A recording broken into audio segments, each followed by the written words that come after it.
Are you gonna do the video? Are you gonna do the video for today? No, Mama, I don't want to do it. I don't want to do it. Hi guys, what's up? And thank you for joining me today. Thank you for being here. So for today's video, I have an exciting recipe. This recipe is completely new to me. It's a Mississippi roast, and I'm gonna be making that in my new crock pot. I am super stoked about the new crock pot. It's supposed to be like the newest crock pot, the 9-in-1 or whatever. And I'm really excited about it. I just got it. I've had it just chilling for the last couple of weeks. And I'm like, you know what? I have to make a recipe. So I looked up a keto-friendly, low-carb recipe. And that's what I'm going to be making today. I'm only saying it's keto-friendly, low-carb because it's just the meat on its own. You can serve it with mashed potatoes or anything like that. I'm planning on serving it to Kevin with mashed potatoes, and then I want to make mashed cauliflower for myself. I've never had mashed cauliflower, so we're gonna see if that turns out okay. But let's get on to the video. I want to show you guys the ingredients you're gonna need for it and the crock pot. Okay, I don't know if you guys get excited like me for new appliances, but I was going nuts about this crock pot, so I'm really having high hopes for it. But it's the newest crock pot that also works as a pressure cooker, so it's a 9-in-1. And let me actually flip it to the side so you guys can kind of see. So there's more space, quick cleaning, easy release steam dial that I'm super excited about. So oval shape, one-handed, easy fit lid, and oh my god, honestly, I'm gonna show you guys the lid situation. It like clicks and you can open it. Oh my god, look at that. Something as dumb as the lid excites me, okay? No spin pot, easy release steam dial, and then 15 touch settings. And this is actually what the crock pot looks like right here. Look at how beautiful this thing is. I'm telling you guys, I have really high hopes for it. I quickly wanted to go over a lot of the functions that are right up front. So steam, rice and grains, meat and poultry, soup broth, beans and chili, dessert. There's a manual setting for low and high pressure temperature. And there's a traditional side for brown sear, saute, boil, simmer, yogurt. I didn't even know you can make yogurt. That's new for me. And then slow cook and keep warm. So you can set the timer. You can also use it as a pressure cooker.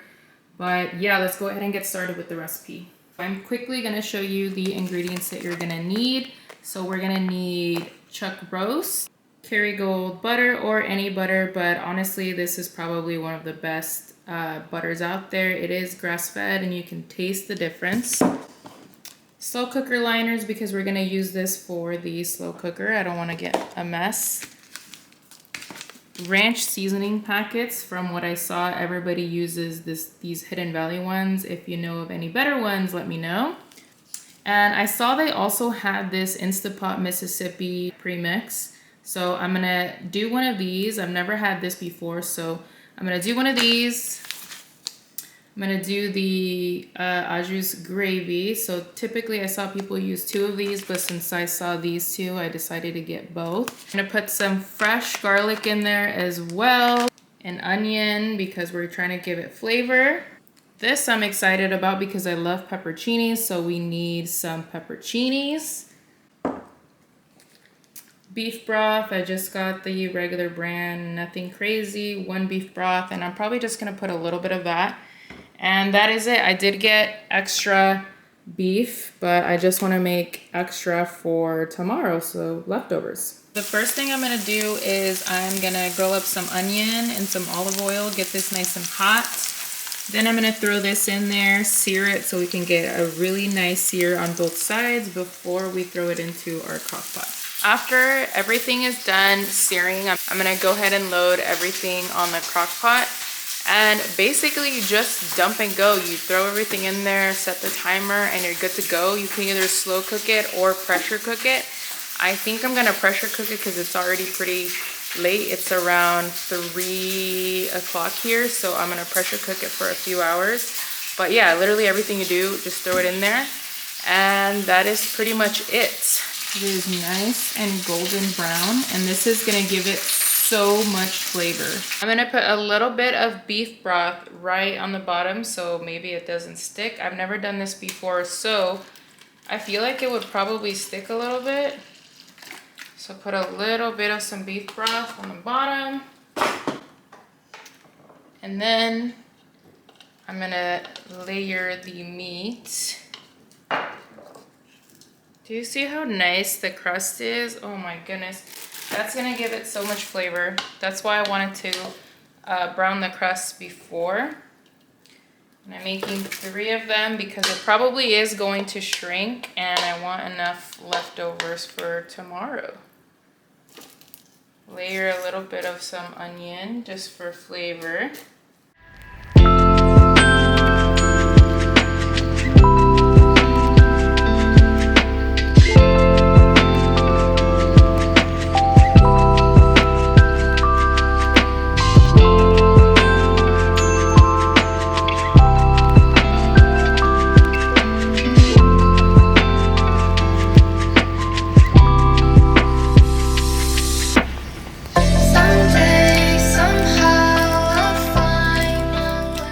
After I've put in that butter, this is what it's going to look like. Pepperoncinis look really good. Let's get it cooking. We are in business. It's cooking right now. It took me a little bit to figure out, but I just put it on pressure cook manual and I put the timer on it and that's it. When it's pressurizing, it is a little loud because you have the option to leave the vent on so it can kind of be, you know, letting that steam out instead of just keeping it inside. So if you want to do that, you can open it or you can close it. It's up to you, but it was a little loud in the beginning. Now that it's cooking, it stopped. So it's just while it's building pressure. And now that that's cooking, I'm gonna pour me a glass of wine because I'm the kind of person who feels like I deserve it after I did all that. But not only that, I like to clean while I'm cooking, so I do like a 2-in-1, you know what I'm saying? So I already got all the dishes and nobody has dishes in the sink. So because I went to the store, I'm cooking this now, I got the dishes, I think I deserve me a glass of wine.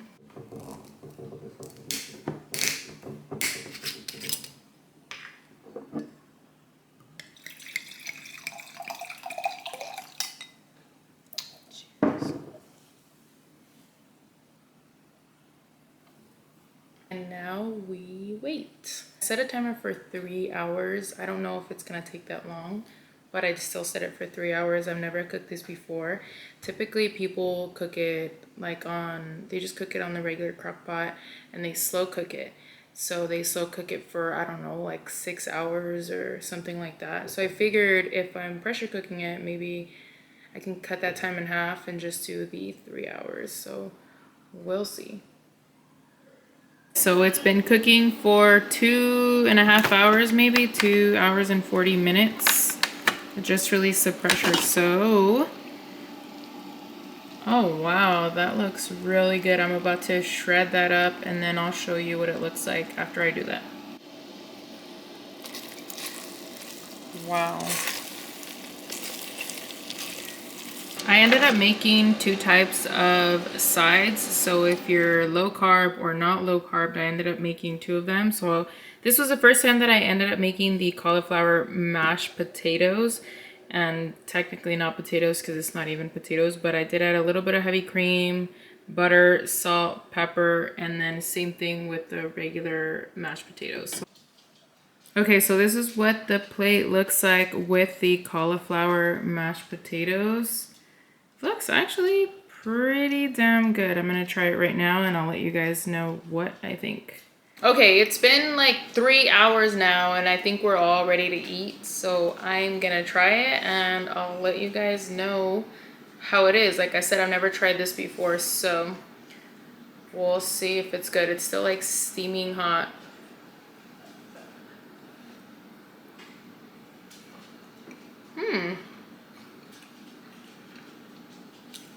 It's really good.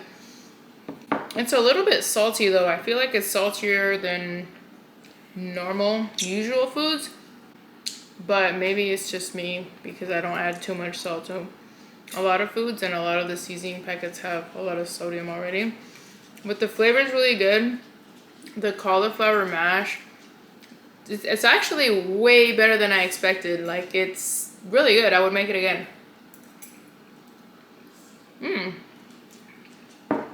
Definitely would make it again. I don't think you could tell the difference too much with the mashed potatoes cauliflower situation. Really good. I think adding like the butter, a little bit of heavy cream, salt, and pepper to the cauliflower really makes it taste more like mashed potatoes. But the beef is good. Really, really good. Okay, so now that we finished dinner, I'm going to make a keto low carb dessert. It's something different that I've never made before, but let me show you the ingredients that you're gonna need to make it. The very first ingredient that we're gonna need is the cream cheese. It doesn't have to be this brand, but any cream cheese that you like. Heavy whipping cream. The cheesecake sugar-free packets. I got 2 of them just in case I have enough to make both.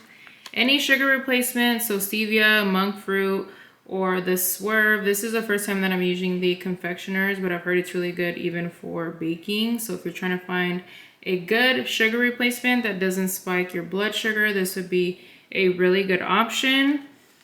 And we're gonna need a bowl, something to mix it. So I bought a hand mixer. I'm gonna plug that in so I can be able to mix the cream cheese with the heavy cream. And any berries that you like, because they are low carb, low sugar. So I picked strawberries and blackberries.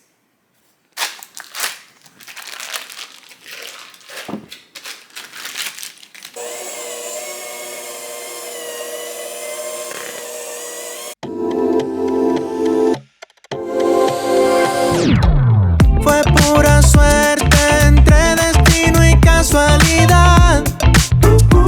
Encontrarnos en la oscuridad. No existe el tiempo mientras piel con piel podamos bailar.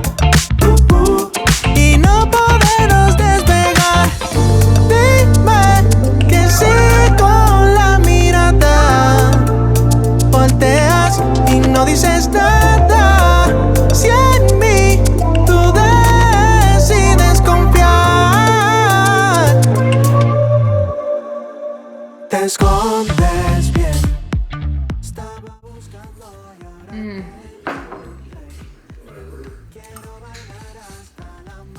So good. Wow. I could probably eat this every day.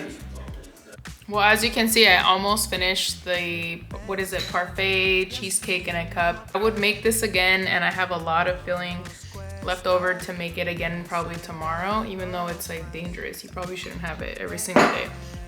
But anyways, thank you guys so much for tuning in to today's video, and I will see you guys on the next one. Bye. So let me